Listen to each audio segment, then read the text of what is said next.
Don't forget to like, comment, share and subscribe, and do consider supporting the channel via PayPal or Patreon. You'll find the links in the video description. Hello there, I hope you've been enjoying your holidays. I took a few days off, but now I'm back in the saddle for the final two big events of the year, the World Blitz Championship and before that the World Rapid Play Championship, taking place in Poland. Now, 2 days, 2 of the 3 days of the Rapid World Championship have taken place so far. I'll give you an update on the results after I show you this game, but I want to plunge straight in and take a look at some chess. So this game is Nepomniachtchi with white against Jan-Krzysztof Duda with black. So Duda, 23 years old, really a superstar in the chess world, and such a promising future and present as well. He won the World Cup last summer, fantastic achievement for him. And he's a real specialist in rapid play chess. In fact, both these players are. They're both top 5 in the world in rapid play chess with ratings over 2800. And of course, Jan Nepomniachtchi, well, had a tough World Championship match against Carlsen. But I'm sure it's a relief for him to play some rapid play chess. You know, not too much pressure. He can play some quick moves. Let's have a look at the game. So here we go. Nepo with the white pieces, and Duda is playing in exactly the same way as Carlsen did in the World Championship match. A main line Spanish, and Nepo follows exactly in his own footsteps and plays an anti-martial with a4. And Duda plays rook b8, exactly as Magnus did in the match. So this is interesting. Who would vary first? Did Nepo have some big improvement up his sleeve? Let's take a look. Well, he played h3 in one of the games, but d3 was what he played in another game.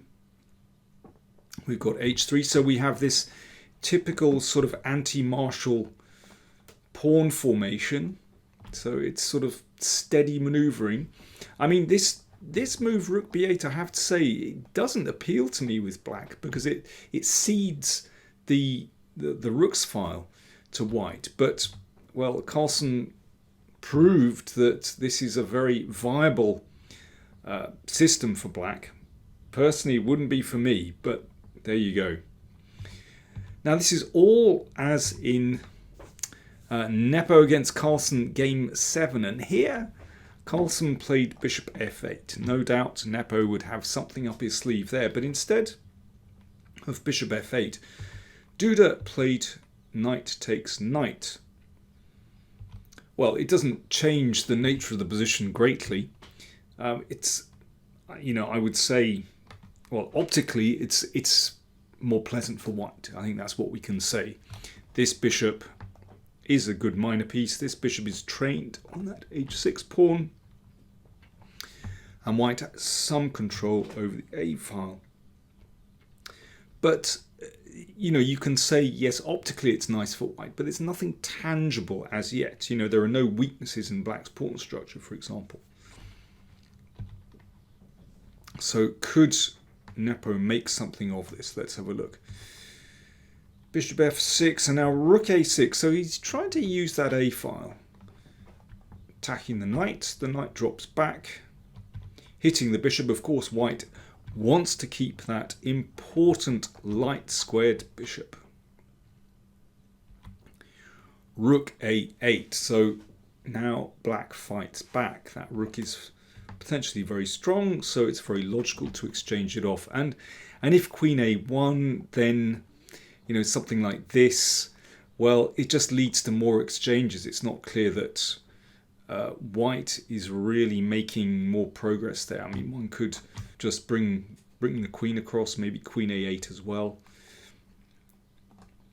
So rook takes rook, queen takes, and now knight h2. Okay, so this is Nepo's idea. What he's done is he's dragged the queen away from the middle, away from the king's side, and he wants to try to get some initiative on the king's side. Okay, so that's very logical.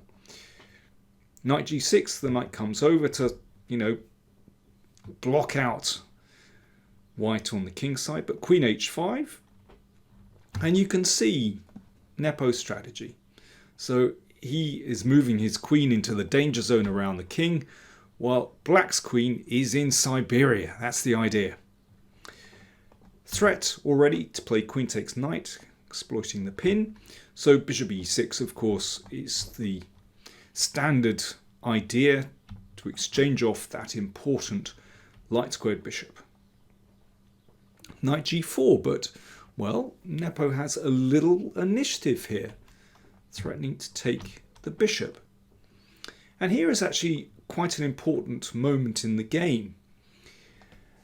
Here, in fact, black can get away with bishop d8. When I feed this into my machine, it tells me that, in fact, although this looks like a very odd move, withdrawing the bishop is a good idea. Now, in a rapid play game, one wouldn't have time to calculate variations.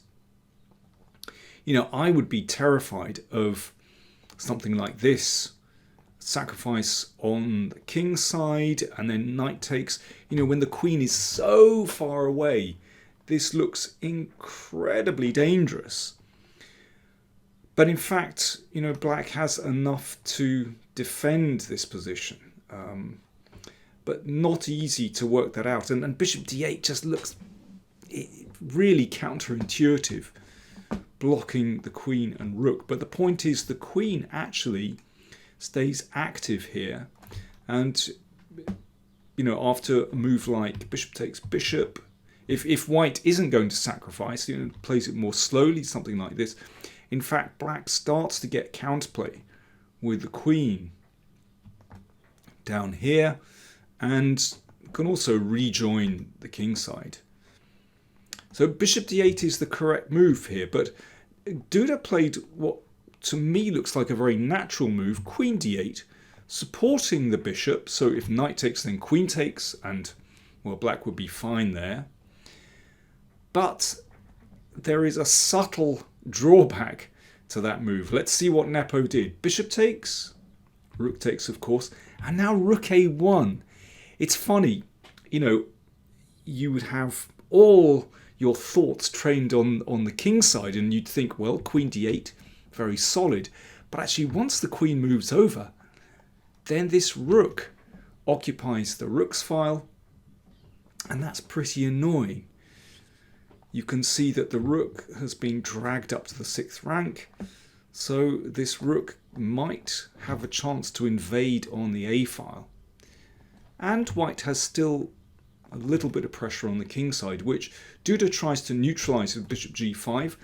A very logical move in these kind of positions, exchanging off that dark squared bishop, which isn't such a great piece for this piece which is trained on the pawn on h6.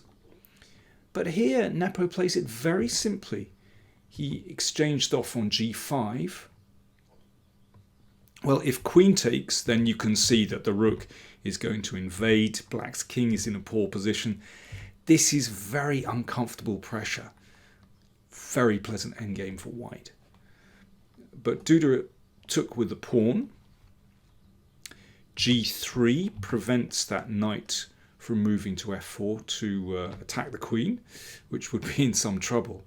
And now, these pieces, well, it's looking pretty good. A little bit of pressure here, and this knight is blocked out. It needs to redeploy. Knight f8, knight e3, good move. So the knight wasn't doing too much there. It sort of fulfilled its function. c6, difficult for black to do anything. I mean, this pawn protects the b5 pawn, and then maybe the rook can drop back to defend on the 7th rank.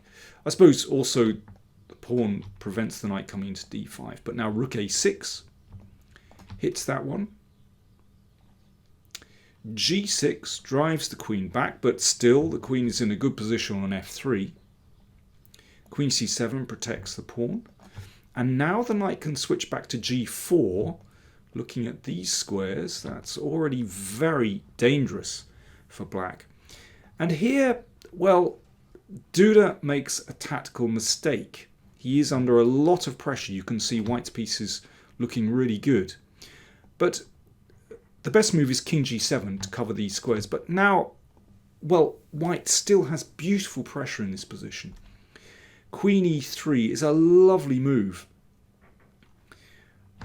Looking at the b6 square, threatening to play the rook into a7, also looking at the g5 pawn. I love these kind of moves in the Spanish where you switch from kingside play to queenside play. You know, this sort of global strategy that white has in the Spanish when you have a little bit of initiative. Queen e3 is such a beautiful move. So already a very difficult position for black, but queen b7 is a tactical mistake. Really nice move from Nepo. Rook b6, beautiful. If the rook is taken, then knight h6 check, and white breaks through.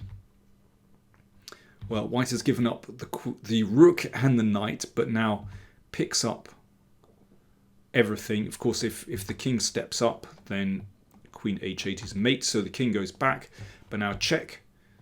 And, well, white has won a pawn, but more than that, the queen is just beautifully placed, hassling the king, attacking the pawn here. And, well, I mean, white just has a beautiful position. You know, the queen is passive. You can start to think about playing c4 to create another weakness or a passed pawn. Winning position for white. After rook b6, Duda played queen a8. And now Nepo broke through with knight h6 check. Queen takes. Well, it's not very complicated. Rook b7. That was the final move of the game. Well, there's no defense, no decent defense to the attack. If, let's say, queen e8, then check. King goes up the board. Of course, queen h8 is simple, but you can also be very flash and give up your queen and force checkmate like that. Wow, beautiful stuff. I just love this classic Spanish strategy where you switch between king side and queen side and finally breaking through on the king side. I think to defend such positions as black, you need time. You have that in a classical game to find, you know, really accurate defense. And, well, maybe you need to be a world champion as well. But I don't know if that's some consolation for Nepo that he managed to defeat black in this particular variation that he struggled against in the World Championship. But anyway, a very fine victory. Now, let me give you an update on the scores after 2 days in the Rapid World Chess Championship. Now, what have I done with the results? Here we are. So, Carlsen is in the lead with 7.5 out of 9. He's a half point ahead of Noribek Abdusatorov with 7, Jan Nepomniachtchi with 7, and Alexander Grishuk with 7. So we've got Abdusatorov against Carlsen, Nepo against Grishuk, and it's really tight at the top. 4 games to play. Well, Carlsen, of course, a half point ahead. Of course, he's the favourite. But anything can happen, and we still have the pairing Nepo against Carlsen to come. So that's going to be very interesting. But a long way to go, and I will report back and give you the final result of the World Rapid Play Championship. I mean, there are various websites that are covering the championship, so do check them out if you want to look at some fascinating live chess. Anyway, see you soon. Thanks for watching.